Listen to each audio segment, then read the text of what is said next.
അപ്പോൾ എല്ലാവരെയും once again വളരെ സ്നേഹപൂർവ്വം സ്വാഗതം ചെയ്യുന്നു. നിയോഫെ അക്കാദമിയിലൂടെ ഫോറസ്റ്റ് ട്രേഡിംഗിൽ ഒരു സക്സസ് കരിയർ നിങ്ങൾക്ക് എല്ലാവർക്കും ക്രിയേറ്റ് ചെയ്യാൻ സാധിക്കട്ടെ എന്ന് ആശംസിച്ചുകൊണ്ട് മിസ്റ്റർ ജുനൈദ് ബ്രോനെ ഞാൻ വളരെ സ്നേഹപൂർവ്വം സ്വാഗതം ചെയ്യുന്നു. Please. Thank you Aneesh bro. Audible അല്ലേ? Good evening all. അപ്പോ അനീഷ് ബ്രോ പറഞ്ഞതുപോലെ നമ്മൾ പുതിയ ബാച്ചിന്റെ ആദ്യത്തെ സെഷനാണ്. ആദ്യത്തെ സെഷനിൽ നമ്മൾ ഉദ്ദേശിക്കുന്നത് ഈ പറഞ്ഞതുപോലെ പല ആൾക്കാർ പല സിറ്റുവേഷൻസിൽ നിന്ന് കടന്നു വരുന്ന ആൾക്കാരാണ്. ഈ ഒരു സെഷൻ അറ്റൻഡ് ചെയ്യുന്ന ആളുകൾ ട്രേഡിങ്ങിന്റെ പല ഫേസിലുള്ള ആളുകളാണ്. മീൻസ് നമ്മൾ ഓരോ കാര്യത്തിനും ഓരോ ഘട്ടങ്ങൾ ഉണ്ടാവുന്നു. അപ്പൊ അങ്ങനെ പല ഘട്ടങ്ങളിലെ ആളുകളാണ് ഇന്നത്തെ ഈ ഒരു സെഷൻ അറ്റൻഡ് ചെയ്യുന്നത്. ബിഗിനർ ഉണ്ടാവാം, ആദ്യമായി ട്രേഡിങ്ങിനെ പറ്റി കേട്ട് ജോയിൻ ചെയ്ത ആളുകൾ ഉണ്ടാവാം, അല്ലെങ്കിൽ ട്രേഡ് ചെയ്തുകൊണ്ടിരിക്കുന്ന ആളുകൾ ഉണ്ടാവാം. അപ്പൊ അങ്ങനെ പല കാറ്റഗറിയിലെ ആൾക്കാരാണ്. സോ എല്ലാവരെയും ഒരുമിച്ച് കൊണ്ടുപോകുക എന്നുള്ളതാണ് നമ്മുടെ ശരിക്കും പറഞ്ഞാൽ ഈ ഒരു ട്രേഡിംഗ് വെബിനാറിന്റെ ഏറ്റവും വലിയ വെല്ലുവിളി അല്ലെ.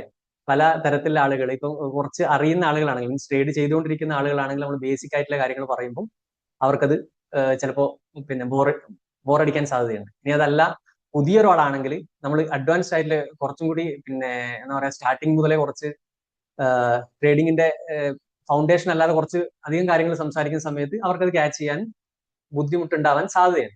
അപ്പൊ അതുകൊണ്ട് നമ്മൾ പല എന്താ പറയാ ഈ ട്രേഡിങ്ങിനെ സംബന്ധിച്ച് പല കാറ്റഗറിയിൽ നിൽക്കുന്ന ആളുകളാണ് ഇന്നത്തെ ഈ ഒരു സെഷൻ അറ്റൻഡ് ചെയ്യുന്നത്. എല്ലാവരെയും ഒരുമിച്ച് നമ്മുടെ ഒരു നിയോഫൈന്റെ ആ ഒരു ഓറിയന്റേഷനിലേക്ക് കൊണ്ടുവരിക എന്നുള്ളതാണ് ഇന്നത്തെ ഈ ഒരു സെഷന്റെ ഉദ്ദേശം. ഞാൻ ജസ്റ്റ് എന്റെ സ്ക്രീൻ ഒന്ന് ഷെയർ ചെയ്യാം.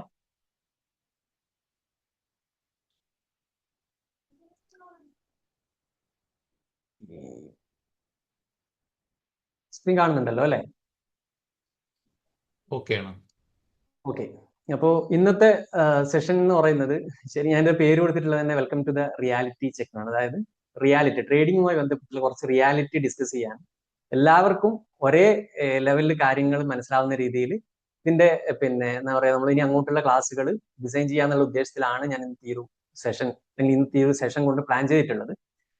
അപ്പോ ഈ ഒരു സെഷൻ സ്റ്റാർട്ട് ചെയ്യുന്നതിന് മുന്നേ തന്നെ എനിക്ക് ജസ്റ്റ് നിങ്ങളോട് ചോദിക്കാനുള്ളത്, ചിലപ്പോ ഞാൻ പറഞ്ഞല്ലോ നമ്മൾ ഇന്നത്തെ ഒരു സെഷനിലുള്ള ആളുകൾ പല സ്റ്റേജസിലുള്ള ആളുകളാണ് ട്രേഡിങ്ങിൽ.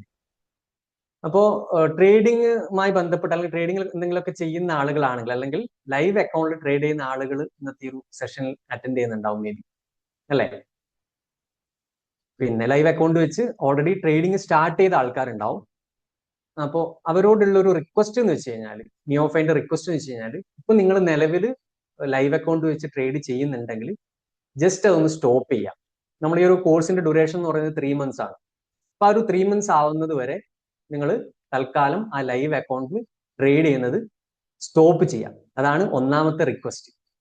കാരണം എന്ന് വെച്ച് കഴിഞ്ഞാൽ എനിക്ക് തോന്നുന്നത് ഇന്നിപ്പോ ഈ ഒരു അല്ലെങ്കിൽ നമ്മുടെ നിയോഫൈല് ഒരു ട്രേഡിംഗ് വെബിനാർ കോഴ്സ് ജോയിൻ ചെയ്യാൻ ഒരു റീസൺ എന്ന് വെച്ച് കഴിഞ്ഞാൽ, മേ ബി നിങ്ങൾ ട്രേഡ് ചെയ്യുന്നുണ്ടാവും, അതിൽ പ്രോഫിറ്റബിൾ അല്ലായിരിക്കാം. ഇനി അതല്ലെങ്കിൽ ട്രേഡിങ്ങിനെ പറ്റി ഒന്നും അറിയാത്ത ആളുകളായിരിക്കാം നമ്മൾ ഈ ഒരു കോഴ്സിൽ ജോയിൻ ചെയ്തിട്ടുണ്ടാവാം. ഇപ്പൊ ഏത് കാറ്റഗറി ആണെങ്കിലും, ഇപ്പൊ ആദ്യത്തെ കാറ്റഗറി ആണെങ്കിൽ ഞാൻ ഈ പറഞ്ഞ പോലെ ട്രേഡ് ചെയ്തിട്ട് പ്രോഫിറ്റബിൾ അല്ലാത്ത ആൾക്കാരാണ് അല്ലെങ്കിൽ ആ ഒരു കാറ്റഗറിയിൽ ആണ് നിങ്ങൾ ജോയിൻ ചെയ്യുന്നതെങ്കിൽ, നിങ്ങൾ ആദ്യം ചെയ്യേണ്ട കാര്യം, നിങ്ങൾ പ്രോഫിറ്റബിൾ അല്ല, അതുകൊണ്ടാണല്ലോ നമ്മൾ കോഴ്സിൽ ജോയിൻ ചെയ്തിട്ടുള്ളത്. സോ നിങ്ങൾ ചെയ്തുകൊണ്ടിരിക്കുന്ന ട്രേഡിങ് സ്റ്റോപ്പ് ചെയ്യാം. ഇനി അതല്ല പുതിയൊരാളാണെങ്കിൽ നമ്മൾ പറയുന്നത് പോലെ നമ്മൾ ഇതിന്റെ ഒരു ഫൗണ്ടേഷൻ സെറ്റ് ചെയ്തിട്ടുണ്ട്, ആ ഒരു രീതിയിൽ മുന്നോട്ട് വരാൻ തയ്യാറാവുക. സോ ഇതാണ് ആദ്യത്തെ ഒരു കാര്യം. ലൈവ് അക്കൗണ്ട് ട്രേഡ് ചെയ്യുന്ന ആളുണ്ടെങ്കിൽ ഇന്ന് തന്നെ ഈ ഒരു സെഷൻ കഴിയുമ്പോൾ തന്നെ, ഇപ്പൊ ചിലപ്പോൾ പൊസിഷൻസ് ഓപ്പൺ ചെയ്ത് വെച്ച ആളുകളുണ്ടാവും, അത് ക്ലോസ് ചെയ്തിട്ട് ആ ലൈവ് അക്കൗണ്ട് നിങ്ങൾ ഇനി അതിൽ ഫണ്ട് ഉണ്ടെങ്കിൽ അത് വിഡ്രോ ചെയ്യാം. ഫണ്ട് വിഡ്രോ ചെയ്തിട്ട് ജസ്റ്റ് ഒരു ഡെമോ അക്കൗണ്ട് സ്റ്റാർട്ട് ചെയ്യും. അതാണ് ഒന്നാമത്തെ കാര്യം. എന്തുകൊണ്ടാണെന്ന് വെച്ച് കഴിഞ്ഞാൽ, നിങ്ങളിപ്പോൾ നിലവിൽ ലോസ് വരുത്തിക്കൊണ്ടിരിക്കുന്നത് നിങ്ങൾക്ക് ഈ മാർക്കറ്റിനെ പറ്റി അണ്ടർസ്റ്റാൻഡിങ് ഇല്ലാത്തത് കൊണ്ടാണ്. സോ അത് പഠിക്കാനാണ് നിങ്ങൾ നിയോഫൈൽ ജോയിൻ ചെയ്തിട്ടുള്ളത്, നിയോഫൈ അക്കാദമിയിൽ നിങ്ങൾ ജോയിൻ ചെയ്തിട്ടുള്ളത്. അത് പഠിപ്പിക്കുക എന്നുള്ളതാണ് നിയോഫൈ അക്കാദമിയുടെ ഉദ്ദേശവും. സോ അതുകൊണ്ടാണ് ഇത് പഠിക്കുന്നത് വരെ, ഇതിന്റെ ഫൗണ്ടേഷൻ സെറ്റ് ആവുന്നത് വരെ, ഇതിന്റെ കാര്യങ്ങൾ മനസ്സിലാവുന്നത് വരെ ലൈവ് അക്കൗണ്ട് ട്രേഡിംഗ് സ്റ്റോപ്പ് ചെയ്യാന്ന് പറഞ്ഞു. ഇനി ഇതിന്റെ ഞാൻ അങ്ങനെ പറയാനുള്ള റീസൺ വേറൊന്നുമല്ല, നമുക്കറിയാം ഇപ്പൊ ട്രേഡ് ചെയ്യുന്ന ആളുകൾക്ക് മേ ബി മനസ്സിലായിട്ടുണ്ടാവും. അതായത് റീറ്റെയിൽ ട്രേഡേഴ്സിനെ സംബന്ധിച്ച് 90% ഓഫ് ആൾക്കാരും ട്രേഡിങ്ങിൽ പണം നഷ്ടപ്പെടുത്തുകയാണ് ചെയ്യുന്നത്, പ്രോഫിറ്റ് ആക്കുകയല്ലേ ചെയ്യുന്നത്. 90% ആളുകളും ഫണ്ട് സീറോ ആക്കുകയാണ് ചെയ്യുന്നത്, ട്രേഡിംഗ് അക്കൗണ്ട് വാഷ് ഔട്ട് ആക്കുകയാണ് ചെയ്യുന്നത്. അതിന്റെ റീസൺ എന്താ വെച്ച് കഴിഞ്ഞാൽ ഇത് തന്നെയാണ്. കാരണം കൃത്യമായ നോളജ് ഇല്ല. ജസ്റ്റ് ആരെങ്കിലുമൊക്കെ പറയുന്നത് കേട്ട് ട്രേഡിംഗ് സ്റ്റാർട്ട് ചെയ്യുന്നു. ട്രേഡിംഗ് സ്റ്റാർട്ട് ചെയ്ത് ചിലപ്പോൾ 1-2 ദിവസം പ്രോഫിറ്റ് ആയിട്ടുണ്ടാവും. പ്രോഫിറ്റ് ആയതും നമ്മൾ ഉണ്ടായ ക്യാപിറ്റലൊക്കെ 3-ാമത്തെ ദിവസം നഷ്ടപ്പെടുന്നു. പിന്നെ ഈ നഷ്ടപ്പെട്ടത് തിരിച്ചു പിടിക്കാൻ വേണ്ടിയിട്ട് വീണ്ടും ക്യാപിറ്റൽ ആഡ് ചെയ്യുന്നു, കടം വാങ്ങുന്നു. ഇത്തരത്തിൽ എന്താ പറയുക, ഒരു കാസിനോ പോലെ അല്ലെങ്കിൽ ഒരു ഗാംബ്ലിംഗ് മോഡലൊക്കെ ട്രേഡ് ചെയ്യുന്നതുകൊണ്ടാണ് 90% ആളുകളുടെയും പണം നഷ്ടപ്പെട്ടുകൊണ്ടിരിക്കുന്നത്. സോ ആ ഒരു 90%ത്തിലേക്ക് നിങ്ങൾ, അല്ലെങ്കിൽ ആ 90% കാറ്റഗറിയിൽ നിങ്ങൾ പെടാതിരിക്കാൻ വേണ്ടിയിട്ടാണ് ഞാൻ നേരത്തെ പറഞ്ഞതുപോലെ ലൈവ് അക്കൗണ്ട് ട്രേഡിംഗ് സ്റ്റോപ്പ് ചെയ്യാൻ പറഞ്ഞു. ഇനി നമ്മൾ പിന്നെ എനിക്കറിയാം നിങ്ങളൊക്കെ ഇത് ജോയിൻ ചെയ്തിട്ടുണ്ടാവുക ആ ഒരു 90% മാറി 10%ലേക്ക് ആവാൻ വേണ്ടിയിട്ടാണ് അല്ലെ, പ്രോഫിറ്റബിൾ ആവാൻ വേണ്ടിയിട്ടാണ് നിങ്ങൾ നിയോഫൈ അക്കാദമിയിലേക്ക് വന്നിട്ടുള്ളത്. ആ ഒരു 10%ലേക്ക് മാറ്റാന്നുള്ളത് തന്നെയാണ് നമ്മുടെയും ഉദ്ദേശം. സോ നമ്മൾ ആ ഒരു 10% കാറ്റഗറിയിലേക്ക് മാറേണ്ട തരത്തിൽ എങ്ങനെയൊക്കെ നമുക്ക് പിന്നെ പ്രോഫിറ്റബിൾ ആവാം, ഒരു പ്രൊഫഷണൽ മൈൻഡ് സെറ്റിൽ എങ്ങനെ ട്രേഡ് മുന്നോട്ട് കൊണ്ടുപോകാന്നുള്ള രീതിയിലാണ് നിയോഫൈ അക്കാദമി കോഴ്സ് ഡിസൈൻ ചെയ്തിട്ടുള്ളത്. സോ നമ്മളുമായിട്ടൊന്ന് സ്റ്റിക്ക് ഓൺ ചെയ്ത് നിൽക്കുക. ഞാൻ നേരത്തെ പറഞ്ഞ കാര്യം ഞാൻ പിന്നെ ഓർമ്മിപ്പിക്കുന്നൊന്നുകൂടി, ലൈവ് അക്കൗണ്ടിൽ പിന്നെ ട്രേഡ് ചെയ്യുന്ന ആളുകൾ ഉണ്ടെങ്കിൽ അത് സ്റ്റോപ്പ് ചെയ്യുക. അത് കുറച്ച് ബുദ്ധിമുട്ടാണെന്ന് എനിക്കറിയാം. കാരണം വെച്ചാൽ എന്റെയും ഏർലി സ്റ്റേജിൽ ഞാനും ഇതുപോലെ തന്നെ ആയിരുന്നു. പിന്നെ ജസ്റ്റ് ട്രേഡിംഗ് എന്ന് കേട്ട സമയത്ത് നെക്സ്റ്റ് മൊമെന്റ് ഞാൻ ചെയ്തത് വെച്ചാൽ ബ്രോക്കറിൽ ഒരു അക്കൗണ്ട് ക്രിയേറ്റ് ചെയ്തു, ലൈവ് ഫണ്ട് ആഡ് ചെയ്തു, അത് നഷ്ടപ്പെടുത്തി. അപ്പൊ ആ ഒരു സ്റ്റേജിലേക്ക് പിന്നെ നമുക്ക് ഈ നഷ്ടപ്പെട്ട പിന്നെ പണത്തെ ഓർത്ത്, മീൻസ് ക്യാപിറ്റലിനെ ഓർത്ത് നമുക്കിത് സ്റ്റോപ്പ് ചെയ്യാനും പറ്റില്ല. ഇത് എങ്ങനെയെങ്കിലും റിക്കവർ ചെയ്തേ പറ്റൂ. അപ്പൊ നമ്മൾ വീണ്ടും വീണ്ടും ക്യാപിറ്റൽ ആഡ് ചെയ്യും, ഇതൊക്കെ നഷ്ടപ്പെട്ടുകൊണ്ടിരിക്കും. കാരണം നമ്മൾ പിന്നെ നമ്മുടെ മൈൻഡിൽ ഈ നഷ്ടപ്പെട്ടത് തിരിച്ചു പിടിക്കുക എന്നുള്ളതാണ്, അല്ലാതെ മാർക്കറ്റ് പഠിക്കുക, മാർക്കറ്റ് മനസ്സിലാക്കുക എന്നുള്ളതല്ല. സോ അതുകൊണ്ടാണ് ലൈവ് അക്കൗണ്ടിൽ ട്രേഡിംഗ് സ്റ്റോപ്പ് ചെയ്യാൻ പറഞ്ഞത്. ഇനി ഇവിടെ ഇപ്പോ പിന്നെ ഈ ഒരു പിന്നെ സെഷൻ അറ്റൻഡ് ചെയ്യുന്ന ആളുകൾ 2 കാറ്റഗറിയിലാണ് ഉണ്ടാവും. ഒന്ന് ഗാംബ്ലർ മൈൻഡ് സെറ്റിലെ ആളുകൾ ഉണ്ടാവും, മറ്റൊന്ന് പ്രൊഫഷണൽ മൈൻഡ് സെറ്റിലെ ആളുകൾ. എന്താണ് ഗാംബ്ലിംഗ് മൈൻഡ് സെറ്റ് എന്ന് വെച്ച് കഴിഞ്ഞാൽ, ഈ പറഞ്ഞതുപോലെ തന്നെ അവർ ഗാംബ്ലിംഗ് മൈൻഡ് സെറ്റിലെ ആളുകൾ എപ്പോഴും ഒരു ബിഗ് വിൻ ആണ് എയിം ചെയ്യുക. ബിഗ് വിൻ എന്ന് പറഞ്ഞു കഴിഞ്ഞാൽ ഒരു ഓവർനൈറ്റ് സക്സസ്. ഒക്കെ നമ്മളൊരു $100 അക്കൗണ്ട് സ്റ്റാർട്ട് ചെയ്യുന്നു, ആ $100 അക്കൗണ്ട് നമ്മളൊരു ട്രേഡ് എടുത്തിട്ട് അതൊരു $1000 ആക്കുക അടുത്ത ആഴ്ച, അല്ലെങ്കിൽ 2 ദിവസം കഴിഞ്ഞിട്ട്. 2-3 ദിവസം കൊണ്ട് അല്ലെങ്കിൽ ഒരാഴ്ച കൊണ്ടൊക്കെ ഈ അക്കൗണ്ട് വലിയ രീതിയിൽ ഗ്രോ ചെയ്യാന്നുള്ള ആ ഒരു രീതിയിലായിരിക്കും മിക്കവാറും ആളുകൾ ട്രേഡിങ്ങിനെ സമീപിക്കുന്നത്. അതിന് ഗാംബ്ലിംഗ് തന്നെയാണ് പറയുക. കാരണം എന്ന് വെച്ച് കഴിഞ്ഞാൽ പ്യൂർ ലെക്കാണ്. ലെക്കിനെ മാത്രം പിന്നെ ഡിപ്പെൻഡ് ചെയ്തുകൊണ്ട്, അല്ലെങ്കിൽ വലിയ വിൻ മാത്രം എയിം ചെയ്തുകൊണ്ട് ട്രേഡിങ് സ്റ്റാർട്ട് ചെയ്ത ആൾക്കാർ ഇന്ന് ഈ ഒരു സെഷൻ അറ്റൻഡ് ചെയ്യുന്ന ആളുകളുണ്ടാവും. പിന്നെ അതുപോലെ തന്നെ ചിലപ്പോൾ പുതിയ ആളുകളാണെങ്കിൽ ചിലപ്പോൾ അങ്ങനെ ചിന്തിക്കുന്നുണ്ടെങ്കിൽ, മേ ബി ഒരു പെട്ടെന്ന് റിച്ച് ആവാനുള്ള ഒരു ഓപ്പർച്യൂണിറ്റി ആയി ട്രേഡിങ്ങിനെ കാണുന്നുണ്ടെങ്കിൽ അത് തൽക്കാലത്തേക്ക് ഒന്ന് മാറ്റി വെക്കുക. ട്രേഡിങ് അങ്ങനെയല്ല വർക്ക് ചെയ്യുന്നത്. പിന്നെ അതുപോലെ തന്നെ ഞാൻ നേരത്തെ പറഞ്ഞ പോലെ പിന്നെ യൂട്യൂബിലോ ഇൻസ്റ്റാഗ്രാമിലൊക്കെ ഒരു വീഡിയോ കാണുന്ന സമയത്ത്, വീഡിയോ കണ്ട് എന്തെങ്കിലും ഒരു സ്ട്രാറ്റജി, ഞാൻ ഈ പറയുന്ന കാര്യങ്ങളൊക്കെ പിന്നെ ഇപ്പം നിലവിൽ ട്രേഡ് ചെയ്തുകൊണ്ടിരിക്കുന്ന ആളുകൾക്ക് റിലേറ്റ് ചെയ്യാൻ പറ്റും കേട്ടോ. പുതിയ ആളുകളാണെങ്കിൽ ജസ്റ്റ് ഒന്ന് എക്സ്ക്യൂസ് ചെയ്യുക, അവർക്ക് ചിലപ്പോൾ ഇത് മനസ്സിലാവണമെന്നില്ല. പിന്നെ അവർ പ്രൊഫഷണൽ മൈൻഡ് സെറ്റിലേക്കാണ് വരിക, ആ ഒരു കാറ്റഗറിയിലാണ് വരിക. ഗാംബ്ലിംഗ് മൈൻഡ് സെറ്റ് ഓൾറെഡി നിലവിൽ ട്രേഡ് ചെയ്തുകൊണ്ടിരിക്കുന്ന ആൾക്കാർ. പിന്നെ അപ്പം നമ്മൾ യൂട്യൂബിലോ ഇൻസ്റ്റാഗ്രാമിലൊക്കെ ഒരു വീഡിയോ കാണുന്നു, സ്ട്രാറ്റജിനെ പറ്റി ഒരു വീഡിയോ കാണുന്നു, ഒരു ഇൻഡിക്കേറ്റർ ഉപയോഗിച്ചിട്ട് പ്രോഫിറ്റ് ആക്കുന്ന ഒരു വീഡിയോ കാണുന്നു, അല്ലെങ്കിൽ ഒരു 100% വിൻ റേറ്റ് എന്ന് പറഞ്ഞിട്ട് യൂട്യൂബിൽ ഒരു തമ്പനെയിൽ കാണുന്നു, അതിൽ വീഡിയോ ക്ലിക്ക് ചെയ്യുന്നു, ആ വീഡിയോയിൽ പറയുന്നുണ്ട് ഇന്നപോലെ ട്രേഡ് എടുത്തു കഴിഞ്ഞാൽ പ്രോഫിറ്റ് ആവും. നെക്സ്റ്റ് മൊമെന്റ് നമ്മൾ എന്താ ചെയ്യാം, ലൈവ് അക്കൗണ്ടിൽ ഈ പറയുന്ന രീതിയിൽ ട്രേഡ് എടുത്ത് തുടങ്ങും. ഒരിക്കലും അത് ബാക്ക് ടെസ്റ്റ് ചെയ്യാനും ഫോർവേഡ് ടെസ്റ്റ് ചെയ്യാനും ഒന്നും നമ്മൾ നോക്കുന്നില്ല. ലൈവ് അക്കൗണ്ടിൽ നെക്സ്റ്റ് മൊമെന്റിൽ ട്രേഡ് ചെയ്യാം. ഇത് ശരിക്കും ഒരു ഗാംബ്ലിംഗ് മൈൻഡ് സെറ്റ് ആണ്. കാരണം അതിൽ ഇൻവോൾവ് ആയിട്ടുള്ള റിസ്ക് നമ്മൾ മൈൻഡ് ചെയ്യുന്നില്ല. പിന്നെ അതുപോലെ തന്നെ ഒരു ട്രേഡിൽ തന്നെ 15 to 50% എന്ന് പറയും. അതായത് 15 മുതൽ 50, ചില ആളുകൾ 100% റിസ്ക് ചെയ്യും. ഒരു ട്രേഡിൽ ഒരു $100 അക്കൗണ്ട് ആണെങ്കിൽ ആ $100 റിസ്ക് ചെയ്തിട്ടാണ് ഒരു ട്രേഡ് എടുക്കുക. അപ്പൊ എന്താ സംഭവിക്കുക, ഒരു ട്രേഡ് ലോസ് ആയി കഴിഞ്ഞാൽ ക്യാപിറ്റൽ വാഷ് ഔട്ട് ആയി. അപ്പൊ അതുകൊണ്ട് തന്നെ എന്ത് ചെയ്യും, നമ്മുടെ പിന്നെ ഇമോഷൻ ആയിട്ടില്ല, അതിപ്പോ ഗ്രീഡ് അല്ലെങ്കിൽ റിവെഞ്ച് എന്ന് പറയാം. ഗ്രീഡ് എന്ന് പറഞ്ഞാൽ ആർത്തി. ഇത്തരത്തിൽ നമ്മൾ പിന്നെ വലിയ രീതിയിൽ റിസ്ക് ചെയ്യുന്നതുകൊണ്ട് തന്നെ ഇമോഷൻസ് വർക്ക്ഔട്ട് ആവാൻ സാധ്യത വളരെ കൂടുതലാണ്. ഗ്രീഡ് ഉണ്ടാവാൻ ചാൻസ് ഉണ്ട്. ഞാൻ നേരത്തെ പറഞ്ഞ പോലെ പിന്നെ $100 വെച്ചിട്ട് $1000 ഒക്കെ പിന്നെ ക്രിയേറ്റ് ചെയ്യാൻ നോക്കും നമ്മൾ. ഗ്രീഡ് അതാണ് ആർത്തി, അത്യാർത്തി. $100 വെച്ചിട്ട് $1000 എന്ന് പറയുമ്പോൾ വലിയ പെർസെന്റേജ് കാൽക്കുലേറ്റ് ചെയ്യുന്ന സമയത്ത് വലിയ റിട്ടേൺ ആയി അത്. അപ്പം ആ രീതിയിൽ ഭയങ്കര എന്താ പറയുക, മാർക്കറ്റിനെ അങ്ങനെ കാണുന്ന ആൾക്കാരുണ്ട്, ഒരു ലോട്ടറി പോലെയൊക്കെ കാണുന്ന ആൾക്കാരുണ്ട്. ഇനി അതല്ലെങ്കിൽ റിവെഞ്ച്, നമ്മളൊരു അക്കൗണ്ടിൽ ട്രേഡ് എടുക്കുന്നു, നമ്മുടെ അക്കൗണ്ട് വാഷ് ഔട്ട് ആവുന്നു, നെക്സ്റ്റ് മൊമെന്റ് മുതൽ ട്രേഡിംഗ് മാർക്കറ്റ് എന്ന് പറയുന്നത് നമ്മുടെ ശത്രുവായി മാറും. നമുക്കൊരു റിവെഞ്ച് പോലെയാണ്. അടുത്ത ട്രേഡിൽ എന്തായാലും എനിക്ക് നഷ്ടപ്പെട്ട പൈസ ഞാൻ എന്തായാലും തിരിച്ചു പിടിക്കും. വാശിയിൽ വീണ്ടും ട്രേഡ് എടുക്കുന്നു, അത് നഷ്ടപ്പെടുന്നു, വീണ്ടും എടുക്കുന്നു. അതിലൊരു റിവെഞ്ച് മോഡിൽ ആളുകൾ ട്രേഡിങ്ങിനെ കാണുന്നുണ്ട്. ഞാൻ ഈ പറഞ്ഞ സ്വഭാവ സവിശേഷതകളുള്ള ആളുകളാണ് നിങ്ങളെങ്കിൽ നിങ്ങൾ വരുന്നത് ഗാംബ്ലിംഗ് മൈൻഡ് സെറ്റ് ഉള്ള ട്രേഡേഴ്സിലാണ്. മറ്റൊരു കാറ്റഗറി ഉണ്ട്, professional mind set. Professional mind set എന്ന് പറഞ്ഞു കഴിഞ്ഞാൽ അവർ ട്രേഡിംഗ് എപ്പോഴും കാണുന്നത് വെച്ച് കഴിഞ്ഞാൽ ഒരു ഹൈ ഇൻകം ജനറേറ്റ് ചെയ്യാൻ പറ്റുന്ന ഒരു സ്കില്ലായിട്ടാണ്. ശരിക്കും ശ്രദ്ധിക്കണം, സ്കില്ലായിട്ടാണ് അവരത് കാണുന്നത്. ട്രേഡിംഗ് എന്ന് പറയുന്ന ഒരു സ്കില്ലായിട്ടാണ് പ്രൊഫഷണൽ മൈൻഡ് സെറ്റിലെ ആളുകൾ കാണുക. ഇനി അതുപോലെ തന്നെ അവര് നമ്മൾ റിസ്ക് മാനേജ്മെന്റും അല്ലെങ്കിൽ നമ്മുടെ സൈക്കോളജി ഒക്കെ സെറ്റ് ആവുന്നവരെ, ഒന്ന് റെഡി ആവുന്നവരെ അവരെപ്പോഴും ഡെമോ അക്കൗണ്ടിലാണ് പ്രാക്ടീസ് ചെയ്യുക. കൺസിസ്റ്റന്റ് ആയി ഡിസിപ്ലിൻഡ് ആയി ഡെമോ അക്കൗണ്ട് ട്രേഡ് എടുത്തതിന് ശേഷം മാത്രമേ അവർ ലൈവ് അക്കൗണ്ടിലേക്ക് മാറുകയുള്ളൂ. പിന്നെ അതുപോലെ തന്നെ ഒരിക്കലും ക്യാപിറ്റലിന്റെ 1% മുകളിൽ അറ്റ് എ ടൈം റിസ്ക് ചെയ്യും. അതുപോലെ തന്നെ ലോസ് ഒരിക്കലും ട്രേഡിങ്ങിൽ 100% പ്രോഫിറ്റബിൾ ആയിട്ടുള്ള ഒരു ട്രേഡേഴ്സും നമ്മുടെ ചുറ്റുമില്ല. ട്രേഡിംഗ് എന്ന് പറയുന്നത് പ്രോബബിലിറ്റിയാണ്. അതായത് നമ്മൾ എടുക്കുന്ന ട്രേഡ്സ് ചിലപ്പോൾ ലോസ് ആവാം. ആ ലോസ് ആയാലും ക്യാപിറ്റലിന്റെ ഒരു സെർട്ടൈൻ പെർസെന്റേജ് അല്ലാതെ ഒരിക്കലും ക്യാപിറ്റൽ വാഷ് ഔട്ട് ആവുന്ന രീതിയിൽ ആവാതിരിക്കുക. പ്രൊഫഷണൽ ട്രേഡേഴ്സ് ആണെങ്കിൽ അവർ ഈ ലോസസിനെ പറ്റി ബോധേഡ് ആണ്. അവർ ട്രേഡിൽ എൻ്റർ ആകുമ്പോൾ തന്നെ അതൊരു ലോസ് ആയിട്ടാണ് കണക്കാക്കുക.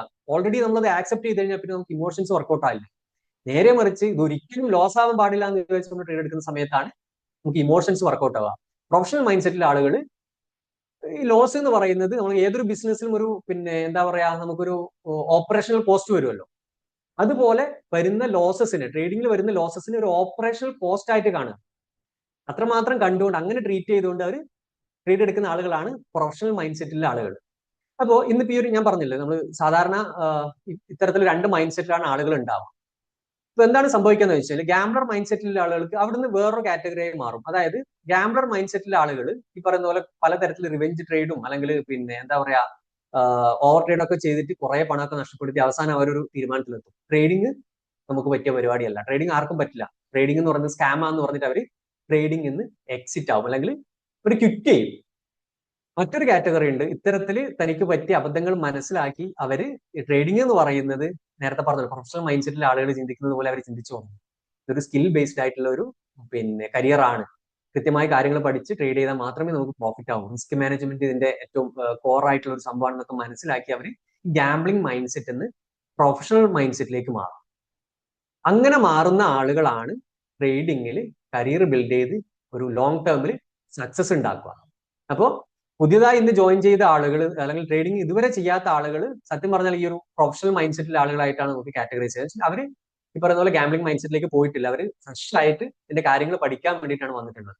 ഇനി ഓൾറെഡി ഗാംബ്ലിംഗ് മോഡിലെ ആളുകൾ ഈ ഒരു നിയോഫൈ അക്കാദമിയിൽ ജോയിൻ ചെയ്തിട്ടുണ്ടെങ്കിൽ അവരും പ്രൊഫഷണൽ മൈൻഡ് സെറ്റിലേക്ക് മാറാൻ തയ്യാറായിട്ടുള്ള ആളുകളാണ്. എനിക്കറിയാം ഇന്ന് ഇവിടെ ഈ ഒരു നമ്മുടെ വെബിനാർ അറ്റൻഡ് ചെയ്യുന്ന ഓരോ ആൾക്കാരും ഇത്തരത്തിൽ കാര്യങ്ങൾ റിയലൈസ് ചെയ്തുകൊണ്ട് പ്രൊഫഷണൽ മൈൻഡ് സെറ്റിലേക്ക് അല്ലെങ്കിൽ ഒരു പ്രൊഫഷണൽ ട്രേഡർ ആവാൻ വേണ്ടി അല്ലെങ്കിൽ പ്രൊഫഷണൽ ഒരു കരിയർ ട്രേഡിംഗിൽ ഒരു കരിയർ ബിൽഡ് ചെയ്യാൻ വേണ്ടിയിട്ടാണ് നമ്മുടെ അക്കാദമിയായി ജോയിൻ ചെയ്തിട്ടുള്ളതെന്ന് അറിയാം. സോ ആദ്യമേ ഞാൻ അതിനൊരു നന്ദി പറയാണ് നിങ്ങൾക്ക്. കാരണം നിങ്ങൾ കാര്യങ്ങൾ റിയലൈസ് ചെയ്ത് ഇതിന്റെ ട്രേഡിങ്ങിന്റെ സാധ്യത മനസ്സിലാക്കി അതിന്റെ ഒരു കരിയർ ബിൽഡ് ചെയ്യാൻ വേണ്ടിയിട്ടാണ് നിങ്ങൾ നിയോഫൈ അക്കാദമിയിൽ ജോയിൻ ചെയ്തിട്ടുള്ളത്. അപ്പോൾ ഇന്ന് മുതൽ നമ്മൾ ആ ഒരു ഗാംബ്ലിംഗ് മൈൻഡ് സെറ്റ് ഇവിടെ ഈ ഒരു സെഷനോട് കൂടി നമ്മളെ മാറ്റി വെക്കുകയാണ്. ഇനി നെക്സ്റ്റ് സെഷൻസിൽ നമ്മൾ ഒരു നല്ലൊരു സ്റ്റുഡന്റ് ആയി, ട്രേഡിംഗ് പഠിക്കുന്ന നല്ലൊരു സ്റ്റുഡന്റ് ആയി അല്ലെങ്കിൽ പ്രൊഫഷണൽ രീതിയിൽ ട്രേഡിങ്ങിനെ കാണുന്ന ഒരാളായി മാറുക. ഇനി ട്രേഡിങ്ങിനെ പറ്റി പറഞ്ഞു വെച്ച് കഴിഞ്ഞാൽ നമ്മൾ സാധാരണ പൊതുവേ പറയാറുണ്ട്, ട്രേഡിംഗ് എന്ന് പറയുന്നത് 3 കാലുള്ള സ്റ്റൂള് പോലെയാണെന്ന് പറയാറുണ്ട്. സ്റ്റൂൾ വെച്ചാൽ നമ്മൾ ഇരിക്കുന്ന ചെയർ പോലെ സ്റ്റൂള്, 3 കാലുള്ള സ്റ്റൂൾ എന്നാ പറയാം. 3 കാലുള്ള സ്റ്റൂളിന്റെ പ്രത്യേകത എന്താ? ഒരു കാല് ഒരു ഇളക്കം വന്നാലോ അല്ലെങ്കിൽ മിസ്സായി കഴിഞ്ഞാലോ നമുക്ക് അതിൻ്റെ ഉള്ളിൽ ഇരിക്കാൻ പറ്റില്ല. അതുപോലെ തന്നെയാണ് ട്രേഡിംഗ്. ട്രേഡിംഗിൽ പ്രധാനമായും 3 കാര്യങ്ങളെ ബന്ധപ്പെട്ട് നടക്കുന്നതാണ്. ഇതിൽ ഏതെങ്കിലും ഒന്ന് മിസ്സായി കഴിഞ്ഞാൽ ട്രേഡിംഗിൽ നമ്മൾ ഫ്ലോപ്പ് ആവും, ഫെയിൽ ആവും. ആ 3 കാര്യങ്ങൾ എന്ന് പറയുന്നത്, ഒന്ന് ദ സിസ്റ്റം. സിസ്റ്റം എന്ന് ഉദ്ദേശിക്കുന്നത് സ്ട്രാറ്റജി. അത് വെറും ഒരു 20% മാത്രമേ ഉള്ളൂ. പല ആളുകളും ചിന്തിക്കുന്നത് വെച്ച് കഴിഞ്ഞാൽ ട്രേഡിംഗിൽ സ്ട്രാറ്റജിയാണ് എല്ലാം എന്ന് ചിന്തിക്കുന്ന ആളുകൾ. ഒരിക്കലും സ്ട്രാറ്റജി അല്ല ട്രേഡിംഗിൽ നമ്മുടെ കരിയർ ഡിഫൈൻ ചെയ്യുന്നത്. സ്ട്രാറ്റജി വെറും 20% മാത്രമേ ഉള്ളൂ. ഇന്നിപ്പം നിങ്ങൾ നോക്കിക്കഴിഞ്ഞാൽ പലതരത്തിലുള്ള ട്രേഡിംഗ് സ്ട്രാറ്റജീസ് ഉണ്ട്. അതായത് ട്രെൻഡ് ലൈൻ വരച്ച് ട്രേഡ് എടുക്കുന്ന ആളുകളുണ്ട്, സപ്പോർട്ട് ആൻഡ് റെസിസ്റ്റൻസ് യൂസ് ചെയ്ത് ട്രേഡ് എടുക്കുന്ന ആളുകളുണ്ട്, ഇനി ICT കോൺസെപ്റ്റ് യൂസ് ചെയ്യുന്ന ആളുകളുണ്ട്, SMC ഉണ്ട്, അതുപോലെ സപ്ലൈ ഡിമാൻഡ് യൂസ് ചെയ്യുന്ന ആളുകളുണ്ട്, ഓർഡർ ഫ്ലോ യൂസ് ചെയ്യുന്ന ആളുകളുണ്ട്. പലതരത്തിലുള്ള സ്ട്രാറ്റജീസ് നിങ്ങൾക്ക് പുറത്ത് കാണാൻ പറ്റും. അപ്പോൾ ഇതിലൊക്കെ ട്രേഡ് ചെയ്ത് പണം ഉണ്ടാക്കുന്ന ആളുകളുണ്ട്, പണം നഷ്ടപ്പെടുന്ന ആളുകളുണ്ട്. സെയിം സ്ട്രാറ്റജി ഉപയോഗിച്ചിട്ട് പ്രോഫിറ്റ് ജനറേറ്റ് ചെയ്യുന്ന ആളുകളുണ്ട്, ലോസ് ഉണ്ടാക്കുന്ന ആളുകളുണ്ട്. അപ്പൊ നമുക്ക് അതിൽ നിന്ന് മനസ്സിലാക്കാൻ എന്താ, സ്ട്രാറ്റജി മാത്രമല്ല ഇവിടുത്തെ വിഷയം. അവിടെ ബാക്കി അതിന്റെ ഇപ്പൊ ഒരു 20% മാത്രമേ സ്ട്രാറ്റജി ഉള്ളൂ. ബാക്കി 80%ൽ 40% നമ്മുടെ റിസ്ക് മാനേജ്മെന്റും 40% സൈക്കോളജിയാണ്. റിസ്ക് മാനേജ്മെന്റ് എന്ന് പറയുമ്പോൾ ഞാൻ ഈ പറഞ്ഞ പോലെ തന്നെ ഒരു ട്രേഡിൽ നമ്മൾ എൻ്റർ ആവുന്നതിന് മുന്നേ തന്നെ കൃത്യമായി നമ്മൾ എത്ര പെർസെന്റേജ് ആണോ ഒരു ട്രേഡിൽ ലോസ് ചെയ്യാൻ ഉദ്ദേശിക്കുന്നുള്ളത് ഡിഫൈൻ ചെയ്തുകൊണ്ട് പ്രൊഫഷണൽ, ഞാൻ പറഞ്ഞു പ്രൊഫഷണൽ മൈൻഡ് സെറ്റിൽ ട്രേഡേഴ്സ് ചെയ്യുക 1% ആണ് മാക്സിമം ലൈവ് ക്യാപിറ്റലിന്റെ പെർസെന്റേജ് ഒരു ട്രേഡിൽ റിസ്ക് ചെയ്യാം. അപ്പൊ അതുപോലെ റിസ്ക് പിന്നെ ഇത്തരത്തിൽ പൊസിഷൻ ഒക്കെ സൈസ് ചെയ്തുകൊണ്ട് ആദ്യമേ സൈസ് ചെയ്തുകൊണ്ട് ഇതൊക്കെ കാൽക്കുലേറ്റ് ചെയ്തുകൊണ്ട് ലോസിനെ പറ്റി കൃത്യമായി ബോധേഡ് ആയിക്കൊണ്ട് സ്റ്റോപ്പ് ലോസ് ഒക്കെ യൂസ് ചെയ്ത് ട്രേഡ് ചെയ്യുന്നതിനാണ് റിസ്ക് മാനേജ്മെന്റ് എന്ന് പറയാം. അത് 40% വരും. അപ്പൊ 20, 40, 60% ആയി. ഇനി ഒരു 40% എന്ന് പറയുന്നത് സൈക്കോളജിയാണ്. സൈക്കോളജിയും വളരെ പ്രധാനപ്പെട്ട ഒരു കാര്യമാണ്. കാരണം എന്ന് വെച്ച് കഴിഞ്ഞാൽ ഞാൻ ഈ പറഞ്ഞതുപോലെ ട്രേഡ് എടുക്കുന്ന സമയത്ത് നമുക്ക് ലോസ് വരുമ്പോൾ സ്വാഭാവികമായിട്ട് നമ്മുടെ ഇമോഷൻസ് വർക്കൗട്ട് ആവും. ഇമോഷൻസ് വർക്കൗട്ട് ആവും എപ്പോഴാണെന്ന് വെച്ച് കഴിഞ്ഞാൽ ഇതിന്റെ റിസ്ക് നമ്മൾ അവോയ്ഡ് ചെയ്യുമ്പോഴാണ്. ഞാൻ പറഞ്ഞില്ലേ, ട്രേഡ് എടുക്കുമ്പോൾ 2 പ്രോബിലിറ്റി ആണുള്ളത്, ഒന്നുകിൽ ലോസ് ആവും അല്ലെങ്കിൽ പ്രോഫിറ്റ് ആവും. നമ്മൾ ട്രേഡ് എടുക്കുന്ന സമയത്ത് തന്നെ ഇത് ലോസ് ആണെന്ന് മനസ്സിലാക്കി കഴിഞ്ഞാൽ, അല്ലെങ്കിൽ ഇത് ലോസ് ആവാൻ സാധ്യതയുണ്ടെന്ന്, അല്ലെങ്കിൽ ലോസ് ആവാനാണ് കൂടുതൽ സാധ്യത എന്നൊക്കെ മനസ്സിലാക്കി കഴിഞ്ഞാൽ നമ്മൾ എന്ത് ചെയ്യും, റിസ്ക് ചെയ്യുമ്പോൾ കൃത്യമായ ഒരു പെർസെന്റേജ് മാത്രമേ റിസ്ക് ചെയ്യും, അല്ലാതെ ഒരിക്കലും ക്യാപിറ്റൽ കംപ്ലീറ്റ് റിസ്ക് ചെയ്യില്ല. ഇത്തരത്തിൽ കൃത്യമായ റിസ്ക് മാനേജ് ചെയ്യുന്നതാണെങ്കിൽ നമുക്ക് ഈ ഒരു നമ്മുടെ സൈക്കോളജി അല്ലെങ്കിൽ പിന്നെ മൈൻഡ് സെറ്റ് നമുക്ക് ബെറ്റർ ആക്കാൻ പറ്റും. മൈൻഡ് സെറ്റ് വരുന്നതാണ് ഈ fear of missing out. Fear of missing out എന്ന് പറഞ്ഞു കഴിഞ്ഞാൽ നമ്മളൊരു പിന്നെ ട്രേഡിൽ നമ്മൾ എൻ്റർ ചെയ്യാൻ വേണ്ടി നമ്മളൊരു ഏരിയ പ്ലാൻ ചെയ്തു. ചിലപ്പോൾ പ്രൈസിന്റെ ഒരു പിന്നെ എന്താ പറയാ പെട്ടെന്നുള്ള മൂവ്മെന്റ് കൊണ്ട് നമുക്ക് ആ ഒരു ഏരിയയിൽ എൻ്റർ ആവാൻ പറ്റിയില്ല. ഇപ്പൊ സാധാരണ ഒരു ട്രേഡർ ആണെങ്കിൽ എന്ത് ചെയ്യും, ബിഗിനർ ആണെങ്കിൽ എന്ത് ചെയ്യും, ഇത് ട്രേഡ് പിന്നെ പ്രൈസ് മൂവ് ആയിക്കൊണ്ടിരിക്കുന്ന സമയത്ത് ചിലപ്പോൾ മുകളിൽ നിന്നൊക്കെ ബൈ ചെയ്യും. ഇതിനി എനിക്ക് കിട്ടിയിട്ടില്ലെങ്കിലോ എന്ന് വിചാരിച്ചിട്ട് മുകളിൽ നിന്ന് ബൈ ചെയ്യും. ചിലപ്പോൾ മേ ബി അവിടെ നിന്നായിരിക്കും പ്രൈസ് റിവേഴ്സ് ആവുക, ലോസ് വരും. അതായത് ഫിയർ ഓഫ് മിസ്സിംഗ് ഔട്ട്. നമുക്കിതിൽ എൻ്റർ ആവാൻ പറ്റൂലോ, അല്ലെങ്കിൽ എന്നെ കൂട്ടാതെ ഈ ട്രേഡ് പ്രൈസ് അങ്ങ് പോകുന്നുള്ള പേടിയിലൊക്കെ ചില ആളുകൾ ട്രേഡിൽ എൻ്റർ ആവും. പിന്നെ പ്രൊഫഷണൽ ട്രേഡേഴ്സ് ആണ് എന്ത് ചെയ്യും, അവരത് വെയിറ്റ് ചെയ്യും, ആ ഒരു ഏരിയയിലേക്ക് പ്രൈസ് വരുന്നത് വരെ വെയിറ്റ് ചെയ്യും. ഇൻ കേസിന് അത് മിസ്സായി കഴിഞ്ഞാലും നെക്സ്റ്റ് ഓപ്പർച്യൂണിറ്റിക്ക് വേണ്ടിയിട്ട് അവര് വെയിറ്റ് ചെയ്യും. പിന്നെ അതുപോലെ തന്നെ ട്രേഡിംഗ് എന്ന് പറയുന്നത് ഒരിക്കലും 24/5 നമ്മൾ ചെയ്തുകൊണ്ടിരിക്കേണ്ട, അല്ലെങ്കിൽ മോണിറ്റർ വാച്ച് ചെയ്തുകൊണ്ട് ഫോൺ നോക്കിക്കൊണ്ട് ഇരിക്കുന്ന പിന്നെ സംഭവമല്ല. ട്രേഡിംഗ് എന്ന് പറയുന്നത് നമ്മൾ സാധാരണ നമുക്കറിയാം, നമ്മൾ പല മേഖലകളിൽ നിന്ന് വരുന്ന ആൾക്കാർ, ചില ജോലി ചെയ്യുന്ന ആളുകളുണ്ടാവും, അല്ലെങ്കിൽ ബിസിനസ് ചെയ്യുന്ന ആൾക്കാരുണ്ടാവും. ഇപ്പൊ ജോലി എന്ന് പറയുന്നത് നമ്മൾ ഡെയിലി കൃത്യമായ ഒരു കാര്യം ചെയ്യണം, അതാണ് നമ്മൾ ജോബ് എന്ന് പറയാം. ഇനി ബിസിനസ് ആണെങ്കിൽ നമുക്ക് ഡെയിലി എന്തെങ്കിലുമൊക്കെ ചെയ്യാനുണ്ടാവും. പക്ഷെ ട്രേഡിംഗിൽ ഒരിക്കലും നമുക്ക് ഈ പിന്നെ എന്താ പറയാ എല്ലാ സമയത്തും ഓരോ കാര്യങ്ങൾ ചെയ്യാൻ ട്രേഡിംഗിൽ ഉണ്ടാവില്ല. മീൻസ് ട്രേഡ് എന്ന് പറയുന്നത്, ട്രേഡിങ്ങിനെ പറ്റി പറയുന്നത് വെച്ച് കഴിഞ്ഞാൽ 80% വെയിറ്റിംഗ്, 10% ബൈയിങ്, 10% സെല്ലിംഗ്. 80% വെയിറ്റിംഗ് ആണ്. നമ്മൾ ഓപ്പർച്യൂണിറ്റിക്ക് വേണ്ടിയിട്ട് വെയിറ്റിംഗ് ആണ്. പേഷ്യൻസ് ഉണ്ടെങ്കിലേ ട്രേഡിംഗ് വർക്കൗട്ട് ആവും. ശരിക്കും പറഞ്ഞാൽ ബോറിംഗ് ആണ് ട്രേഡിംഗ് എന്ന് പറയുന്നത്, ബോറിംഗ് ആണ്. ഞാൻ പിന്നെ ഓപ്പൺ ആയിട്ട് പറയാം. അതായത് നമ്മൾ വെയിറ്റ് ചെയ്യാണ് ചെയ്യുക. നമ്മൾ ഓരോ സോൺസ് മാർക്ക് ചെയ്ത് ആ സോൺസിലേക്ക്, അല്ലെങ്കിൽ നമ്മളെ പ്ലാൻ പ്രകാരം പ്രൈസ് അവിടെ എത്തുന്നത് വരെ നമ്മൾ വെയിറ്റ് ചെയ്യും. പിന്നെ ഇതിന് സെഷൻസ് ഉണ്ട്. ഓരോ പിന്നെ ഇപ്പൊ നമ്മൾ ഓരോ കറൻസിക്ക് അനുസരിച്ച്, അല്ലെങ്കിൽ ഫോറക്സ് മാർക്കറ്റിൽ വെച്ചാലും പ്രധാനമായും 3 സെഷൻസ് ആണ് ഉള്ളത്. അതൊക്കെ നമ്മൾ വരുന്ന ക്ലാസ്സിൽ ഡിസ്കസ് ചെയ്യും. Asian session, London session, New York session. ഈ എല്ലാ സെഷൻസിലും നമ്മൾ ട്രേഡ് എടുക്കുന്ന നിർബന്ധമില്ല. നമുക്ക് ഏറ്റവും ആപ്റ്റ് ആയിട്ടുള്ള ഒരു സമയം നമ്മൾ ഫിക്സ് ചെയ്യുക, ആ സമയത്ത് മാത്രം നമ്മൾ ട്രേഡ് എടുക്കുക. മാർക്കറ്റിൽ നടക്കുന്ന എല്ലാ മൂവ്മെന്റ്സിലും നമ്മൾ പാർട്ടിസിപ്പേറ്റ് ചെയ്യണമെന്നില്ല. ഓരോ ദിവസവും അല്ലെങ്കിൽ ഓരോ സെക്കൻഡ്സിൽ പ്രൈസ് മൂവ് ആവുന്നുണ്ട്. ഈ പ്രൈസ് മൂവ്മെന്റ്സ് എല്ലാം നമ്മൾ ക്യാപ്ചർ ചെയ്യാൻ നിന്ന് കഴിഞ്ഞാൽ അറ്റ് ദ എൻഡ് നമ്മുടെ അക്കൗണ്ട് വാഷ് ഔട്ട് ആവും. നമ്മൾ അങ്ങനെ എല്ലാ മൂവ്മെന്റ്സും ക്യാപ്ചർ ചെയ്യാൻ നിൽക്കണ്ട. നമുക്ക് ഏറ്റവും പ്രോബിലിറ്റി കൂടുതലുള്ള സെഷൻസ് ഫോക്കസ് ചെയ്ത് ആ ഒരു ടൈമിൽ വരുന്ന പ്രൈസ് മൂവ്മെന്റ് മാത്രം നമ്മൾ ഫോക്കസ് ചെയ്യാം. അത്ര മാത്രമേ നമുക്ക് ട്രേഡിംഗ് ചെയ്യാനുള്ളൂ. ശരിക്കും പറഞ്ഞാൽ സിമ്പിൾ ആയിട്ട് പറഞ്ഞു കഴിഞ്ഞാൽ ഡെയിലി ഒരു 1 to 2 hours ഒക്കെ നമ്മൾ ട്രേഡിങ്ങിന് വേണ്ടി സ്പെൻഡ് ചെയ്യേണ്ടി വരും. അതുകൊണ്ട് തന്നെ നിങ്ങൾ ശ്രദ്ധിക്കേണ്ട ഒരു കാര്യം എന്ന് വെച്ച് കഴിഞ്ഞാൽ, നിലവിൽ ജോലി ചെയ്യുന്ന ആളുകളോ ബിസിനസ് ചെയ്യുന്ന ആൾക്കാരൊക്കെ ഉണ്ടെങ്കിൽ അത് കണ്ടിന്യൂ ചെയ്യുക. അതിന്റെ കൂടെ പാർട്ട് ടൈം ആയിട്ട് മാത്രം ട്രേഡിങ്ങിനെ കാണുക. ഒരു സൈഡ് ഇൻകം ആയിട്ട് മാത്രം തുടക്കത്തിൽ ട്രേഡിങ്ങിനെ കാണുക. പിന്നെ നിങ്ങൾക്ക് ഈ പറയുന്ന നിങ്ങൾക്ക് ബിസിനസ്സിനോ അല്ലെങ്കിൽ ജോലിയിൽ നിന്നൊക്കെ കിട്ടുന്നതിന്റെ എത്രയോ ഇരട്ടി പ്രോഫിറ്റ് ട്രേഡിങ്ങിൽ ഉണ്ടാക്കാൻ പറ്റും. നമ്മൾ പ്രോപ്പറായി കാര്യങ്ങളൊക്കെ പഠിച്ചതിന് ശേഷം. അതുവരെ ട്രേഡിംഗ് ഒരു സ്കില്ലാണെന്ന് മനസ്സിലാക്കി ആ ഒരു സ്കില്ല് ബിൽഡ് ചെയ്യാൻ വേണ്ടി മാത്രം നിങ്ങൾ ഇതിനെ പിന്നെ കാണുക, ഈ ഒരു പ്രൊഫഷനെ കാണുക. പ്രോഫിറ്റ് പിന്നെയാണ് വരിക. നമ്മൾ ആദ്യം സ്കില്ല് ബിൽഡ് ചെയ്യുക, അതിന് ശേഷമാണ് പ്രോഫിറ്റ് വരിക. അല്ലെങ്കിൽ ഇപ്പോഴേ നമ്മൾ പ്രോഫിറ്റ് എക്സ്പെക്ട് ചെയ്തുകൊണ്ട് ഇന്ന് മുതൽ തന്നെ ട്രേഡിംഗ് ഫുൾ ടൈം കറക്റ്റായി ചെയ്യാൻ നിന്ന് കഴിഞ്ഞാൽ അത് ഭയങ്കര ഇമോഷണലി ഭയങ്കരമായിട്ട് നിൽക്കുന്നൊരു പിന്നെ എന്താ പറയുക ട്രേഡ് മാനേജ് ചെയ്യുമ്പോഴൊക്കെ ഭയങ്കര ബുദ്ധിമുട്ടാണ്. കാരണം വെച്ചാൽ നമ്മളൊരു അങ്ങനെ ഒരു പിന്നെ എന്താ പറയാ സെർട്ടൻ ടാർഗറ്റ് വെച്ചിട്ടാണ് ട്രേഡിംഗ് ചെയ്യുന്നതെങ്കിൽ, ഒരു ദിവസം ഇത്ര പ്രോഫിറ്റ് ആക്കണം എന്നുള്ള ടാർഗറ്റ്, അല്ലെങ്കിൽ ഒരു വീക്കിൽ ഇത്ര പ്രോഫിറ്റ് ആക്കണം എന്നുള്ള ടാർഗറ്റ് വെച്ചിട്ടാണ് നമ്മൾ പിന്നെ ട്രേഡിംഗ് മുന്നോട്ട് കൊണ്ടുപോകുന്നതെങ്കിൽ ഏറ്റവും നമ്മുടെ ക്യാപിറ്റൽ വാഷ് ഔട്ട് ആകാനാണ് സാധ്യത കൂടുതൽ. കാരണം വെച്ചാൽ ട്രേഡിംഗ് അങ്ങനെയല്ല വർക്ക് ചെയ്യുന്നത്. പ്രോബിലിറ്റി ആണ്, എല്ലാ സമയത്തും നമ്മുടെ ഓപ്പർച്യൂണിറ്റി ഉണ്ടാവണമെന്നില്ല. സോ നമുക്കൊരു ലോങ് ടേമിൽ നോക്കിക്കഴിഞ്ഞാൽ, അല്ലെങ്കിൽ ലോങ് ടേമിലാണ് ട്രേഡിംഗിൽ നമുക്ക് സക്സസ് ഉണ്ടാക്കാൻ പറ്റുക. സോ ആ ഒരു മൈൻഡ് സെറ്റിൽ തന്നെ നിങ്ങൾ ട്രേഡിങ്ങിനെ കാണുക. ഇനി ഇതിലിപ്പം ഞാൻ പറഞ്ഞില്ല, കുറച്ച് ആളുകൾ ഓൾറെഡി ട്രേഡിങ്ങിനെ പറ്റി അറിയുന്ന ആളുകളുണ്ട്, ട്രേഡ് ചെയ്യുന്ന ആളുകളുണ്ട്. ഞാൻ ഇവിടെ ഒരു ചാർട്ട് നിങ്ങൾ സ്ക്രീനിൽ കാണുന്നുണ്ടാവും. ഗോൾഡിന്റെ ഒരു ചാർട്ടാണ്, 5 മിനിറ്റ് ചാർട്ടാണ്. ഇതിലിപ്പോ നിങ്ങൾക്ക് ബൈ ചെയ്യാൻ സെൽ ചെയ്യാൻ ഓപ്ഷൻ തന്നു കഴിഞ്ഞാൽ നിങ്ങൾ എന്തായിരിക്കും ചെയ്യുക? ബൈ ആണോ സെല്ലാണോ? ജസ്റ്റ് ഒരു ചാർട്ടാണ്, ഇന്നത്തെ ഗോൾഡിന്റെ ചാർട്ടാണ്. ഓക്കെ, നിങ്ങൾ മനസ്സിൽ ചിലപ്പോൾ അത് പറഞ്ഞിട്ടുണ്ടാവും, ഞാൻ ബൈ ചെയ്യും അല്ലെങ്കിൽ ഞാൻ സെൽ ചെയ്യും. ഇത് തന്നെയാണ് ട്രേഡിങ്ങിൽ ഏറ്റവും വലിയ പ്രശ്നം, ഗസ്സിങ്. ഞാനിവിടെ ജസ്റ്റ് ഒരു ചാർട്ട് മാത്രമേ കാണിച്ചിട്ടുള്ളൂ, അല്ലെ? ഇതിന്റെ ഒരു എന്താ പറയാ, പിന്നെ ഇൻഡിക്കേറ്റേഴ്സ് ആഡ് ചെയ്തിട്ടില്ല, അല്ലെങ്കിൽ support and resistance zones mark ചെയ്തിട്ടില്ല. ജസ്റ്റ് ഒരു ചാർട്ട് മാത്രമേ കാണിച്ചില്ല. ആ ചാർട്ട് കണ്ട സമയത്ത് നമുക്ക് തോന്നിയില്ലേ, എന്നാ നമുക്കിത് ബൈ ചെയ്യാം അല്ലെങ്കിൽ സെല് ചെയ്യാം ഉള്ളൊരു തോട്ട് നമുക്ക് വന്നില്ലേ? ഗസ് ചെയ്തില്ലേ നമ്മൾ? അത് തന്നെയാണ് റീറ്റെയിൽ ട്രേഡേഴ്സ് പണം നഷ്ടപ്പെടുത്താനുള്ള പ്രധാന കാരണം. കാരണം നമ്മൾ ചാർട്ട് കാണുന്ന സമയത്ത് നമ്മൾ ഗസ് ചെയ്യും. ഗസ്സിങ് അല്ല ട്രേഡിങ്ങിൽ വർക്കാവുന്നത്. കൃത്യമായ റൂൾസ് ഉണ്ട്.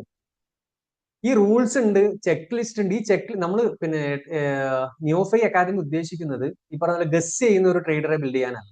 കൃത്യമായ റൂൾസ് വെച്ച്, ചെക്ക് ലിസ്റ്റ് വെച്ച് ട്രേഡ് ചെയ്യാൻ പറ്റുന്ന ഒരു പ്രൊഫഷണൽ ട്രേഡറെ ബിൽഡ് ചെയ്യുക എന്നുള്ളതാണ് നമ്മുടെ ഈ ഒരു കോഴ്സിന്റെ ഉദ്ദേശം.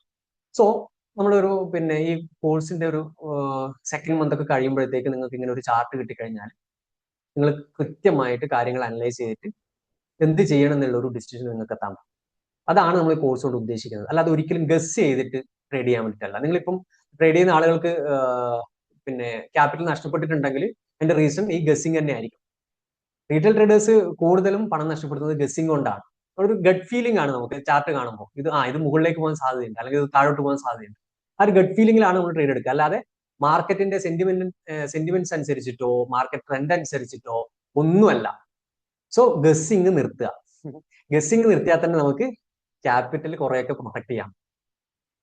ഇനി അതുപോലെ ഇതിന്റെ റിസ്ക് മാനേജ്മെന്റ് ആണ് ട്രേഡിംഗിൽ ഏറ്റവും പ്രധാനപ്പെട്ട കാര്യങ്ങളിൽ ഒന്ന് ഞാൻ പറഞ്ഞിട്ടുണ്ട്. 40% റിസ്ക് മാനേജ്മെന്റ് ആണെന്ന് പറഞ്ഞിട്ടുണ്ട്. നമുക്ക് അതിന്റെ ജസ്റ്റ് ഒരു എക്സാമ്പിൾ നോക്കാം.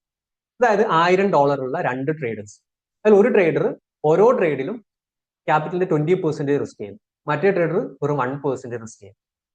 ട്രേഡിംഗിൽ ലോസ് നമുക്ക് ഒരിക്കലും ഒഴിവാക്കാൻ പറ്റില്ല എന്ന് ഞാൻ പറഞ്ഞിട്ടുണ്ടായിരുന്നു. ട്രേഡിംഗ് ലോസ് ഇതിന്റെ ഭാഗമാണ്. സോ ഒരു 5 ലോസ് ഒക്കെ കണ്ടിന്യൂസ് ആയി വന്നു കഴിഞ്ഞാൽ 20% റിസ്ക് ചെയ്ത് ട്രേഡ് ചെയ്യുന്ന ഒരാളെ സംബന്ധിച്ച് $1000 ക്യാപിറ്റൽ 0 ആകും. പക്ഷെ നേരെ മറിച്ച് 1% റിസ്ക് ചെയ്യുന്ന ഒരാളാണെങ്കിലോ അവർക്ക് സ്റ്റിൽ 5 ലോസ് കഴിഞ്ഞാലും $950 അവരുടെ ബാക്കിയുണ്ട്. $950 സ്റ്റിൽ ക്യാപിറ്റൽ അവിടെ ലെഫ്റ്റ് ആണ്. നല്ലൊരു ഓപ്പർച്യൂണിറ്റി നെക്സ്റ്റ് വരുന്ന സമയത്ത് അവർക്ക് ട്രേഡ് ചെയ്യാൻ പറ്റും. ആദ്യത്തെ ട്രേഡർ ആണെങ്കിൽ എന്ത് ചെയ്യും? ട്രേഡർ എന്ത് ചെയ്യും? അവർക്ക് വീണ്ടും ക്യാപിറ്റൽ ആഡ് ചെയ്യേണ്ടി വരും. ക്യാപിറ്റൽ ആഡ് ചെയ്യുമ്പോൾ 2 കാര്യമാണ്. ഓൾറെഡി $1000 ലോസ് വന്നു, അത് റിക്കവർ ആക്കണം. വീണ്ടും എന്ത് ചെയ്യും? ആദ്യത്തെ കേസിൽ 20% അവർ റിസ്ക് ചെയ്തത്. സെക്കൻഡ് എന്ത് ചെയ്യും? ചിലപ്പോൾ 50%, 50% റിസ്ക് ചെയ്യും. കാരണം വെച്ചാൽ ഓൾറെഡി ലോസ് വന്നിട്ടുണ്ട്, അത് റിക്കവർ ആക്കണ്ടേ. അപ്പൊ അങ്ങനെ ആ രീതിയിലൊക്കെ ട്രേഡിങ്ങിനെ കാണുമ്പോഴാണ്, ട്രേഡ് ചെയ്യുമ്പോഴാണ് നമുക്ക് ലോസ് വരുന്നത്. എപ്പോഴും നമ്മൾ ക്യാപിറ്റലിന്റെ ഒരു മിനിമം ഒരു 1% ഒക്കെ റിസ്ക് ചെയ്തുകൊണ്ട് മാത്രം ട്രേഡ് ചെയ്യാം. കാരണം എന്ന് വെച്ച് കഴിഞ്ഞാൽ ഞാൻ പറഞ്ഞല്ലോ, ട്രേഡിങ്ങിൽ ഒരിക്കലും നമുക്ക് ലോസ് ഒഴിവാക്കാൻ പറ്റും. എപ്പോഴും നമ്മൾ വിചാരിച്ച പോലെ മാർക്കറ്റ് മൂവ് ആവണമെന്നില്ല. കാരണം ഞാൻ കഴിഞ്ഞ നമ്മുടെ സെഷനിൽ പറഞ്ഞിട്ടുണ്ടായിരുന്നു, ട്രേഡിങ്ങിൽ വെറും ട്രേഡേഴ്സ് മാത്രമല്ല, ഇപ്പം മാർക്കറ്റ് മൂവ് ആവുന്നത് ഈ ട്രേഡ് ചെയ്യുന്ന ആൾക്കാരെ കൊണ്ട് മാത്രമല്ല. പലതരത്തില് ബാങ്ക്സ് ഒക്കെ, മീൻസ് ഞാൻ ഉദ്ദേശിച്ചത് റീറ്റെയിൽ ട്രേഡേഴ്സിന്റെ പിന്നെ ഇത് കൊണ്ട് മാത്രമല്ല, പാർട്ടിസിപ്പൻസ് കൊണ്ട് മാത്രമല്ല, പാർട്ടിസിപ്പേഷൻ കൊണ്ട് മാത്രമല്ല മാർക്കറ്റ് മൂവ് ചെയ്യുന്നത്, പ്രൈസ് ചേഞ്ച് ആവുന്നത്. പലതരത്തില് ബാങ്കുകൾ, ഇൻസ്റ്റിറ്റ്യൂഷൻസ് ഒക്കെ ഇതിൽ ഇൻവോൾവ് ആണ്. അപ്പം പിന്നെ അവരുടെ കൂടെയാണ് നമ്മൾ കോമ്പീറ്റ് ചെയ്യുന്നത്. സോ നമ്മൾ ഈ ഒരു ട്രേഡിൽ തന്നെ ഈ പറയുന്ന നമ്മുടെ ക്യാപിറ്റലിന്റെ 50% ഒക്കെ റിസ്ക് ചെയ്ത് കഴിഞ്ഞാൽ ലോസ് വരാനുള്ള സാധ്യത കൂടുതലാണ്. എന്തായാലും ലോസ് എന്ന് പറയുന്നത് നമുക്ക് ഒഴിവാക്കാൻ പറ്റാത്തൊരു കാര്യമാണ്. അതുകൊണ്ട് തന്നെ ലോസ് വരുമ്പോൾ അത് ലിമിറ്റ് ചെയ്യാൻ പഠിക്കുക, ക്യാപിറ്റൽ പ്രൊട്ടക്ട് ചെയ്യാൻ പഠിക്കുക. ട്രേഡിംഗ് എന്ന് പറയുന്നത് ഒരു സർവൈവൽ ആണ്. ക്യാപിറ്റൽ പ്രൊട്ടക്ട് ചെയ്തുകൊണ്ട് മുന്നോട്ട് പോകുക എന്നുള്ളതാണ് ട്രേഡിംഗിൽ ആദ്യം നമ്മൾ ചെയ്യേണ്ട കാര്യം. സോ എന്ത് ചെയ്യണം? എപ്പോഴും നമ്മൾ ട്രേഡിൽ റിസ്ക് ചെയ്യുമ്പോൾ ഏറ്റവും മിനിമത്തിൽ റിസ്ക് ചെയ്യുക. ഈ പറയുന്നത് പോലെ ഒരു ലോസിംഗ് സ്ട്രീക്ക് ഒക്കെ വരുന്ന സമയത്ത് അതിനെ സർവൈവ് ചെയ്യാൻ പറ്റുന്ന രീതിയിലുള്ള ഒരു ട്രേഡറായി നമ്മൾ മാറുക. ഇനി നമ്മുടെ കോഴ്സിന്റെ ഒരു റോഡ് മാപ്പ് എന്ന് പറയുന്നത്, ആദ്യത്തെ മാസം നമ്മൾ ഇതിന്റെ ബേസിക്സ്, ട്രേഡിങ്ങിന്റെ ബേസിക്സ് പ്ലസ് പിന്നെ എങ്ങനെയാണ് പ്രൈസ് ഓരോ റേഞ്ചസിൽ ഓരോ സ്ഥലത്തെത്തുന്ന സമയത്ത് പ്രൈസ് എങ്ങനെ റിയാക്ട് ചെയ്യുന്നു, പിന്നെ ബേസിക് ആയിട്ടുള്ള കുറച്ച് ഇൻഡിക്കേറ്റേഴ്സ്, ഇതൊക്കെയാണ് നമ്മൾ ആദ്യത്തെ മാസം പിന്നെ പഠിപ്പിക്കുന്നത്. സ്വാഭാവികമായിട്ട് ഇതിൽ ഞാൻ പറഞ്ഞില്ല, ട്രേഡ് ചെയ്യുന്ന കുറച്ച് ആൾക്കാരുണ്ട്, അവർക്കൊക്കെ ചിലപ്പോൾ ഇതൊരു ബോറിംഗ് ആയി തോന്നാൻ സാധ്യതയുണ്ട്. ക്ഷമിച്ചേ പറ്റൂ. കാരണം എന്ന് വെച്ച് കഴിഞ്ഞാൽ ഫൗണ്ടേഷൻ റെഡി ആയാൽ മാത്രമേ, നമ്മളിപ്പോൾ ഒരു വീടിന്റെ കേസ് പറയുകയാണെങ്കിൽ തറ നന്നായി കിട്ടിക്കഴിഞ്ഞാൽ മാത്രമേ ചുമര് നമുക്ക് കെട്ടാൻ പറ്റും. ഇനി തറ ശ്രദ്ധിക്കാതെ നമ്മൾ കെട്ടി അതിന് ശേഷം ചുമര് നല്ല അടിപൊളിയായിട്ട് കെട്ടിക്കഴിഞ്ഞിട്ടും കാര്യമില്ല, ഇത് കൊളാപ്സ് ആകാൻ സാധ്യതയുണ്ട്. അപ്പൊ അതുകൊണ്ട് തന്നെ ഫൗണ്ടേഷൻ എന്ന് പറയുന്നത് ഈ പറയുന്ന ബേസിക്സും കുറച്ച് കാര്യങ്ങളൊക്കെയാണ്. സോ അത് പിന്നെ നിങ്ങൾ മേ ബി പഠിച്ചിട്ടുണ്ടാവും, എങ്കിലും ഒരിക്കലും നിങ്ങൾക്ക് നഷ്ടം വരില്ല. ഒരു മാസം നിങ്ങൾ സ്പെൻഡ് ചെയ്തത് കൊണ്ട് ഒരിക്കലും നിങ്ങൾക്ക് നിങ്ങളുടെ ട്രേഡിംഗ് കരിയറിൽ ഒരു വേസ്റ്റ് ആവില്ല. നിങ്ങൾക്ക് അറിയാത്ത ചില പല കാര്യങ്ങളും മേ ബി നമ്മൾ ഡിസ്കസ് ചെയ്തേക്കാം. സോ ആദ്യത്തെ മന്ത് നമ്മൾ ഫൗണ്ടേഷൻ സെറ്റ് ചെയ്യുന്നു. നെക്സ്റ്റ് മന്ത് ഈ പറഞ്ഞില്ല, മാർക്കറ്റ് മൂവ് ചെയ്യുന്നത് എപ്പോഴും ലിക്വിഡിറ്റിക്ക് അനുസരിച്ചിട്ടാണ്. അപ്പോൾ ലിക്വിഡിറ്റി ബേസ് ആയിട്ടുള്ള കുറച്ച് കാര്യങ്ങൾ നമ്മൾ രണ്ടാമത്തെ മാസം ഡിസ്കസ് ചെയ്യും. മൂന്നാമത്തെ മാസം ഈ പറയുന്ന റിസ്ക് മാനേജ്മെന്റ്, സൈക്കോളജി, പിന്നെ അതുപോലെ തന്നെ നമ്മുടെ ഒരു 3 months കോഴ്സ് ലാസ്റ്റ് സ്റ്റേജിൽ എത്തുന്ന സമയത്ത് നിങ്ങൾക്ക് 2 ഓപ്ഷൻസ് ആണ് ഉണ്ടാവുക. നമ്മൾ 2 ഓപ്ഷൻസ് ആ തരിക. അതായത് ഒന്നുകിൽ നിങ്ങൾക്ക് ലൈവ് അക്കൗണ്ട് വെച്ച് ട്രേഡ് ചെയ്യാം, ഇനി അതല്ലെങ്കിൽ പ്രോപ്പ് ഫേംസ് യൂസ് ചെയ്തിട്ട് ട്രേഡ് ചെയ്യാം. അപ്പം അവിടെ നമ്മൾ ഒരു കാറ്റഗറൈസ് ചെയ്തിട്ട് നിങ്ങൾക്ക് ഏതാണ് വേണ്ടതെന്ന് വെച്ചാൽ നിങ്ങൾക്ക് ചൂസ് ചെയ്യാം. പിന്നെ അത് കഴിഞ്ഞിട്ട് മീൻസ് 3 months കോഴ്സ് കംപ്ലീറ്റ് ചെയ്ത് കഴിഞ്ഞാൽ നമ്മുടെ പിന്നെ കമ്മ്യൂണിറ്റി ഗ്രൂപ്പ് ഉണ്ടാവും. അതിൽ നിങ്ങൾക്ക് ട്രേഡിംഗ് ഡിസ്കഷനും കാര്യങ്ങളൊക്കെ ചെയ്യാൻ പറ്റും. ഇങ്ങനെ ഒരു ഗ്രൂപ്പ് ക്രിയേറ്റ് ചെയ്യാനുള്ള കാരണം എന്ന് വെച്ച് കഴിഞ്ഞാൽ ട്രേഡിംഗ് എന്ന് പറയുന്നത് എപ്പോഴും നമ്മൾ ഒരു ലോൺലി ആയിട്ടുള്ള ഒരു പ്രൊഫഷൻ ആണ്. അതായത് നമ്മൾ ഒറ്റയ്ക്ക് ചെയ്യുന്ന ഒരു കാര്യമാണ്. അപ്പോൾ അതുകൊണ്ട് തന്നെ ചിലപ്പോൾ നമുക്ക് ഈ പറഞ്ഞ പോലെ എന്താ പറയാ, ഈ ഇപ്പൊ നമ്മുടെ ചുറ്റും തന്നെ നോക്കിക്കഴിഞ്ഞാൽ, ഇപ്പൊ നിങ്ങളുടെ ഫ്രണ്ട് സർക്കിളൊക്കെ നോക്കിക്കഴിഞ്ഞാൽ ട്രേഡ് ചെയ്യുന്ന ആൾക്കാർ വളരെ കുറവായിരിക്കും. ചിലപ്പോൾ ട്രേഡിങ്ങിനെ പറ്റി കേൾക്കാത്ത ആളായിരിക്കും കൂടുതൽ. അതുകൊണ്ട് തന്നെ നമുക്ക് ഇതിന്റെ കാര്യങ്ങളൊന്നും അവരുടെ അടുത്ത് ഡിസ്കസ് ചെയ്യാൻ പറ്റില്ല. പക്ഷെ ഇങ്ങനെ ഒരു കമ്മ്യൂണിറ്റി ഉണ്ടെങ്കിൽ ഈ കമ്മ്യൂണിറ്റിയിൽ നമുക്ക് ട്രേഡ് റിലേറ്റഡ് ആയിട്ടുള്ള കാര്യങ്ങളൊക്കെ ഡിസ്കസ് ചെയ്യാൻ പറ്റും. അപ്പോൾ നമ്മുടെ ഒരു 3 months കോഴ്സ് കഴിഞ്ഞാൽ നമ്മുടെ പ്രീമിയം പിന്നെ എന്താ ചാറ്റ് ഗ്രൂപ്പിലൊക്കെ നിങ്ങൾക്ക് ആക്സസ് ഉണ്ടാവും. അതിൽ നമുക്ക് ട്രേഡിങ്ങിന്റെ കാര്യങ്ങളൊക്കെ ഡിസ്കസ് ചെയ്യാം. ഇതാണ് നമ്മളൊരു റോഡ് മാപ്പ് വരുന്നത്. അപ്പൊ ശ്രദ്ധിക്കേണ്ട കാര്യം, മേ ബി ട്രേഡിംഗ് ഇപ്പൊ ചെയ്യുന്ന ആളുകളാണെങ്കിൽ ഓൾറെഡി ഞാൻ അത് സ്റ്റോപ്പ് ചെയ്യാൻ പറഞ്ഞു, എന്നാൽ പോലും നിങ്ങൾ പിന്നെ ആദ്യത്തെ മാസം ചിലപ്പോൾ നിങ്ങൾക്ക് കുറച്ച് ബോറിംഗ് ആവാൻ സാധ്യതയുണ്ട്. അത് ക്ഷമിച്ചേ പറ്റും. അതിന് നിങ്ങൾക്ക് എന്തായാലും അതിന്റെ ബെനിഫിറ്റ് 3ാമത്തെ മാസം ആകുമ്പോഴത്തേക്ക് കിട്ടും. ഇനി നിങ്ങൾ ചെയ്യേണ്ട പിന്നെ കുറച്ച് കാര്യങ്ങളാണ്. ചെക്ക് ലിസ്റ്റ് എന്ന് പറയുന്നത്, ഒന്ന് ക്ലീൻ ദ സ്ലേറ്റ്. നമ്മൾ സ്ലേറ്റിൽ എഴുതി കഴിഞ്ഞാൽ, പണ്ട് നമ്മൾ സ്കൂളിലൊക്കെ എഴുതുന്ന സ്ലേറ്റ് ഇല്ലേ, അതിൽ എഴുതി കഴിഞ്ഞാൽ മായ്ക്കാറില്ലേ, അതുപോലെ നിങ്ങളിപ്പം നിങ്ങളുടെ സൈറ്റിൽ ട്രേഡിങ്ങുമായി ബന്ധപ്പെട്ട് നിങ്ങളുടെ സൈറ്റിൽ കുറേ എന്തൊക്കെയോ കാര്യങ്ങൾ എഴുതി വെച്ചിട്ടുണ്ട്. അതൊക്കെ ഒന്ന് മായ്ച്ചു കളയാം. അല്ലെങ്കിൽ സിമ്പിളായിട്ട് പറഞ്ഞാൽ നമ്മൾ പിന്നെ എന്താ പറയാ, ഒഴിഞ്ഞ പാത്രമായിരിക്കുക എന്ന് പറയാറില്ലേ, നിറഞ്ഞ പാത്രമല്ല, നമ്മൾ ഒഴിഞ്ഞ പാത്രമായി മാറുക എന്ന് പറയാറുണ്ട്. അപ്പൊ അതുപോലെ ഒരു ഒഴിഞ്ഞ പാത്രമായി നമ്മൾ മാറും. കാരണം എന്ന് വെച്ച് കഴിഞ്ഞാൽ നിങ്ങൾ ഇനി കേൾക്കാൻ പോകുന്നതൊക്കെ അല്ലെങ്കിൽ നിങ്ങൾ പഠിക്കുന്നത് പുതിയ പുതിയ കാര്യങ്ങളാണ്.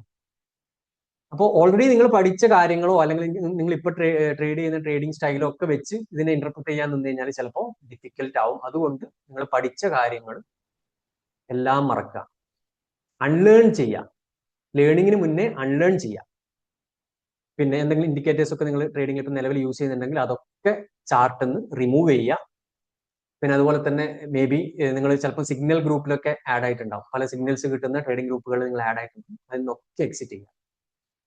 കാരണം പിന്നെ നമ്മൾ ഈ പറയുന്ന പോലെ സിഗ്നൽസിനെ ഡിപ്പെൻഡ് ചെയ്തിട്ടല്ല ഒരിക്കലും നിയോഫൈ അക്കാദമി മുന്നോട്ട് പോകുന്നത്.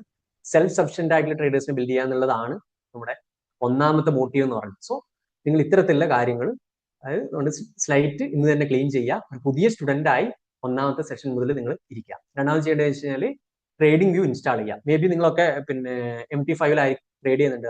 നമ്മൾ MT5 തന്നെയാണ് ട്രേഡ് ഒക്കെ എക്സിക്യൂട്ട് ചെയ്യേണ്ടത്. പക്ഷെ നമുക്ക് ചാർട്ട് അനലൈസ് ചെയ്യാൻ വേണ്ടിയിട്ട് കുറച്ചും കൂടി ബെറ്റർ പ്ലാറ്റ്ഫോം എന്ന് പറയുന്നത് ട്രേഡിംഗ് വ്യൂ ആണ്. ഇപ്പോൾ കമ്പ്യൂട്ടർ യൂസ് ചെയ്യുന്ന ആളുകളാണെങ്കിൽ, ലാപ്ടോപ്പോ അല്ലെങ്കിൽ ഡെസ്ക്ടോപ്പോ യൂസ് ചെയ്യുന്ന ആളുകളാണെങ്കിൽ ട്രേഡിംഗ് വ്യൂവിന്റെ വെബ്സൈറ്റ് പോയി കഴിഞ്ഞാൽ നിങ്ങൾക്ക് ചാർട്ട്സ് ആക്സസ് ചെയ്യാൻ പറ്റും. ഇനി അതല്ലെങ്കിൽ ഫോണിലാണെങ്കിൽ, പിന്നെ ഐഫോൺ ആണെങ്കിൽ ആപ്പ് സ്റ്റോറിൽ കിട്ടും. ട്രേഡിംഗ് വ്യൂ എന്ന് സെർച്ച് ചെയ്താൽ ആപ്പ് സ്റ്റോറിൽ കിട്ടും. പ്ലേ സ്റ്റോറിലും അതുപോലെ തന്നെ ട്രേഡിംഗ് വ്യൂ അവൈലബിൾ ആണ്. ഇത് ഡൗൺലോഡ് ചെയ്യുക, ജസ്റ്റ് ഒന്ന് സൈനപ്പ് ചെയ്യുക. അതിൽ വാച്ച് ലിസ്റ്റിൽ പിന്നെ മേജർ ആയിട്ടുള്ള കുറച്ച് കറൻസീസും, അതായത് യൂറോ USD, GBP USD, അതുപോലെ തന്നെ ഗോൾഡ് XAU USD, ഈ പറയുന്ന 3 കറൻസികൾ നിങ്ങൾ വാച്ച് ലിസ്റ്റിൽ ആഡ് ചെയ്ത് വെക്കുക. പിന്നെ അതുപോലെ തന്നെ ഇനി പുതുതായിട്ടുള്ള ആളുകളാണെങ്കിൽ നിങ്ങൾ ചെയ്യേണ്ട കാര്യം എന്ന് വെച്ച് കഴിഞ്ഞാൽ MT5 ഇൻസ്റ്റാൾ ചെയ്യുക. MT5 ഇൻസ്റ്റാൾ ചെയ്തിട്ട് പ്ലേ സ്റ്റോറിൽ നിന്ന് MT5 ഇൻസ്റ്റാൾ ചെയ്തിട്ട് അതിലൊരു ഡെമോ അക്കൗണ്ട് ഓപ്പൺ ചെയ്തു. ഇനി in case demo account open ചെയ്യുന്നതിൽ കൺഫ്യൂഷൻ ഉണ്ടെങ്കിൽ അതിന്റെ ഒരു സ്ക്രീൻ റെക്കോർഡ് വീഡിയോ വേണമെങ്കിൽ നമ്മുടെ കമ്മ്യൂണിറ്റി ഗ്രൂപ്പിൽ ഷെയർ ചെയ്യാം. ഒരു ഡെമോ അക്കൗണ്ട് ഓപ്പൺ ചെയ്ത് വെക്കുക. പിന്നെ അതുപോലെ തന്നെ ഇപ്പൊ നിലവിൽ ലൈവ് അക്കൗണ്ട് ട്രേഡ് ചെയ്യുന്ന ആളുകൾ, ഞാൻ നേരത്തെ പറഞ്ഞ പോലെ ലൈവ് അക്കൗണ്ടിലെ ഫണ്ട് ട്രാൻസ്ഫർ ചെയ്യുക. ഇത് പിന്നെ അത് പറ്റുമെങ്കിൽ INR ആക്കി മാറ്റി നിങ്ങൾ ബാക്കിയുള്ള കാര്യങ്ങളൊക്കെ യൂസ് ചെയ്യാം. പിന്നെ എന്നിട്ട് ഒരു ഡെമോ അക്കൗണ്ട് മാത്രം MT5 ക്രിയേറ്റ് ചെയ്ത് വെക്കുക.